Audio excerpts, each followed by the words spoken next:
shields and no gravity, Give it spawning up. as many energy swords as possible. Guys, we've Feel all been strong man. there before. That's a feel strong, You is it, booked yeah. the day off. You're getting ready to watch your favorite esports competition featuring the best players in the Bad world. video? xQc. And then everything goes to shit. Final is set to go live. It's Liquid looking for some revenge for their fallen North American brethren as they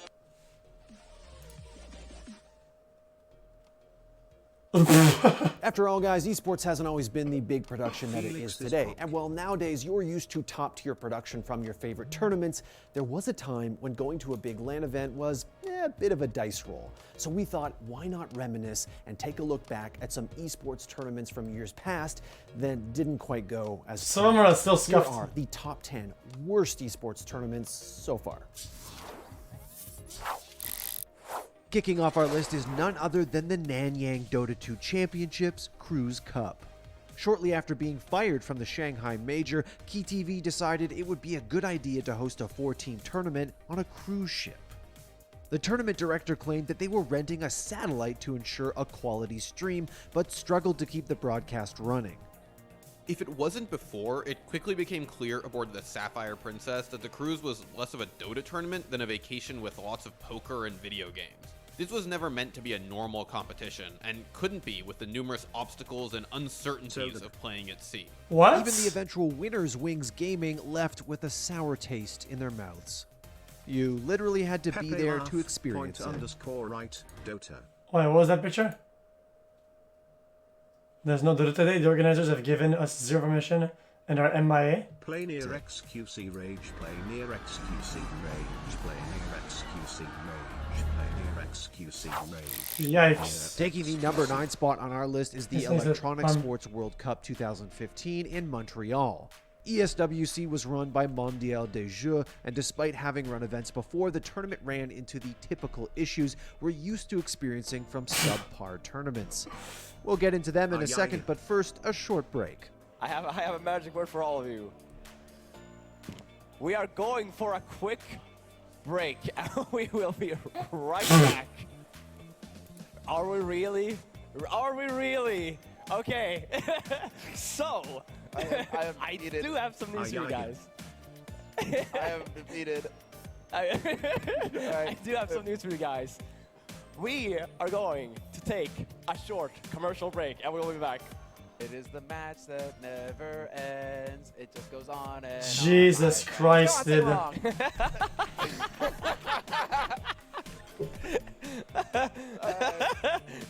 Okay. Commercial. Held during a heat wave in Montreal, the servers overheated on the first day and were DDoSed on the second, leading to long delays that would tire out even the most die-hard CSGO fan. Trust us, we were there. Jesus. Coming in at number 8 is World Cyber Arena 2015. Taking place in Yunchon, China in December, the climate was extremely cold, which wouldn't normally be an issue outside of the fact that the venue was an hour away from the hotels, and the buses apparently didn't have heating. And that's only the beginning. Plastic chairs and tiny tables were crammed together. There was reportedly no place for the teams to rest. I saw the players from Empire and I was very shocked. I don't know how to describe the place to you all. Very narrow, very crammed, like the cheap internet cafes beside schools you saw a few years back. Teams played across from each other, leading to accusations of cheating because they could hear each other's calls. This actually sounds to me like it is the worst one tournament I've ever heard or seen. Do you guys agree, or do you think it's close, or what? Pepe To sum it all up, guys. Fuck WCA. Yes, Coming in at number 7 is the ESEA Dubai Invitational 2015. The Quebec is For Papaya. some reason, Dubai's tourism group thought it would be a great idea to host a gaming tournament in an outdoor venue. The event was meant to take place in the evening 4 when months temperatures with would my be a little favourite more streamer, bearable, but with all the xQcl. bodies and PCs running, it didn't quite work out the way it was planned. All right, I am down in what can only be described as the heat of it. It is hot down here, the fans are awesome, and they are cheering for their favorite teams. Games had to be played off stage earlier in the day due to poor scheduling. The fuck is this casting which booth? led to attendees missing out on a lot of the action. It is the One ESL K plus ESEA USD Pro League less than Dubai 1 hour in Invitational one here, and day we are easy. getting ourselves a little ahead of schedule, let's just say. We're going to be kicking off with the 2 games that are actually meant to be played backstage. They are still backstage, if I'm honest, but we're casting it here from the venue. It's a little This bit more fucking down-tempo, mic, a little dude. bit kind of thrown together. Probably should have stayed home for this one.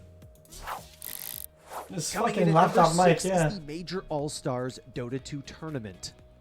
Major AllStars took place in Malaysia in March of 2015 and was touted to be the largest Dota 2 tournament ever held in Southeast Asia. Due to internet outages and hardware issues, the first game took more than 5 hours to complete. There was some big power surge that melted a significant part of the venue where they had to redo all of the cabling. Now, that wouldn't have been all that bad, except that the player rooms apparently had plastic chairs and were infested with cockroaches. By the time the games did get running, both on-stage English casters were tasked with observing, with audio coming from the venue speakers right next to their desk. So the dedicated obs didn't do any dedicated obs. We had 2 computers. One of them was doing dedicated ob, like one of the casters had to do dedicated obs for the stream on OBS, and the other caster, or the co-caster, was doing the dedicated obs for the feed that was going onto the main screen at the front of the venue that everybody in the venue was watching.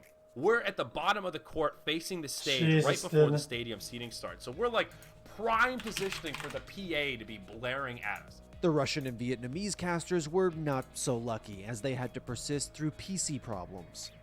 Thankfully, there is a slight happy ending to this story. According to Join Dota, the eventual winners, Invictus Gaming, received their full prize money 2 years after the tournament ended. The fuck? Wait, why would you make a tournament if you don't have the money to give to the prize? It's like halfway point on the only thing you have to worry about. Gaming Season 1. Having previously produced Halo tournaments, Iron Gaming hosted their first CSGO LAN in July of 2014. Iron Gaming had a bad rep of producing subpar tournaments, and this CSGO event was no different. Alright guys, welcome back to the second semifinal matchup. It is going to be Na'Vi going up against Armada, and it should be proven to be a really exciting matchup, and I'm joined here with Benson. Hey, I'm excited. I can't wait. You know, it's about time to go back to the incredible duo. Hey. What happened? After the disaster of an event, the company hosted an AMA and gave excuses which were quickly disproven by key community figures. And if that wasn't enough, Get Right tweeted out in 2017 that they never received the full payment for winning the event. Scammed. Huh, should have seen that one coming. We all saw the number 4 entry in this list coming, and few tournaments remind esports fans of poor production more than the infamous Shanghai Major. Now, production issues are forgivable. After all, shit happens, even at a $3 million tournament. But Shanghai was on a whole nother level of disaster.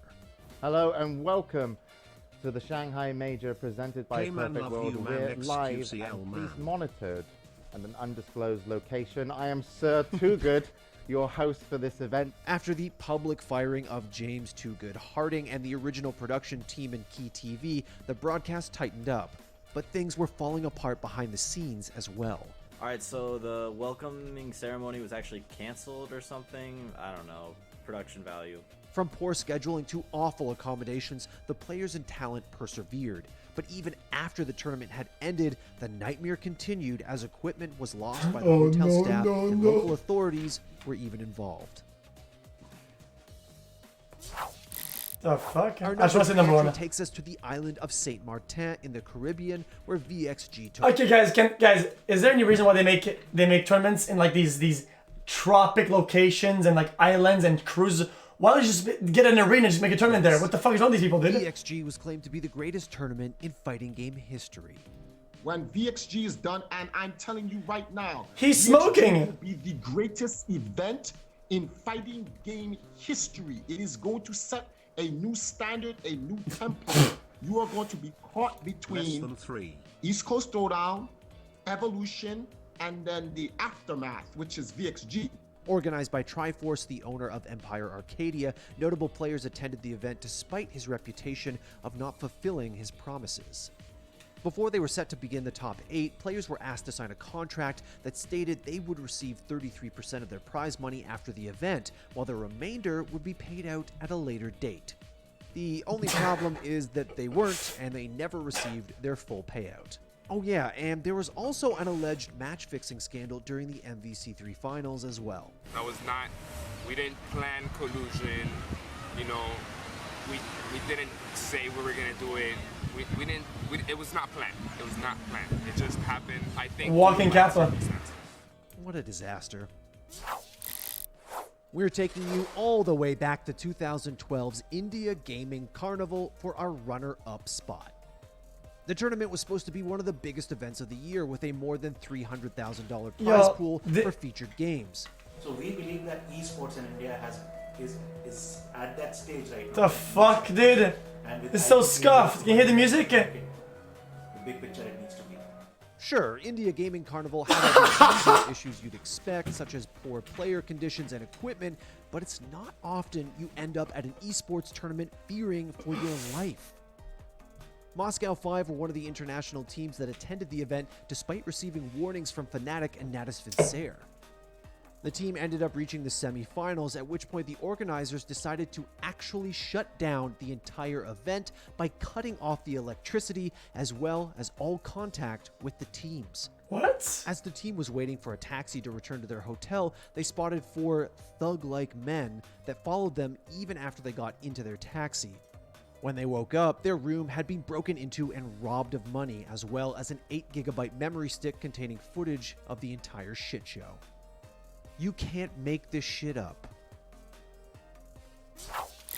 What the fuck? Taking the top spot on our list for most disastrous tournament of all time is Gaming Paradise, which, contrary to its name, was anything but for everyone involved. Shittest fucking event that has ever happened, to the point where people are literally grateful to get out of the country with their lives, let alone their fucking prize money. Seriously, Gaming Paradise should have just been called Gaming Hell, as it had all the telltale signs of a poorly run tournament.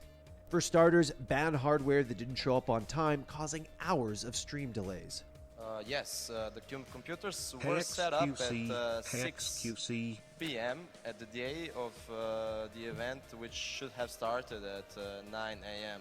The hotels and production equipment weren't paid for, which led to players' passports being held by the hotel and the police being called. When we figured out that the venue isn't paid, the hotels wasn't paid, we thought, okay, what... Wait. There's humming in the stream audio right now? I think that's my computer, right? Fuck, dude. How can we expect that players will get Is it that loud? Prize money when they win? The Dota 2 tournament was cancelled altogether. And to cap it all off, according to G2 Esports, then Titan, the CSGO prize money was never paid out. Our own Daniel Rosen said it best. Esports production has come a long way in the last couple. Okay, I'll do one more of this.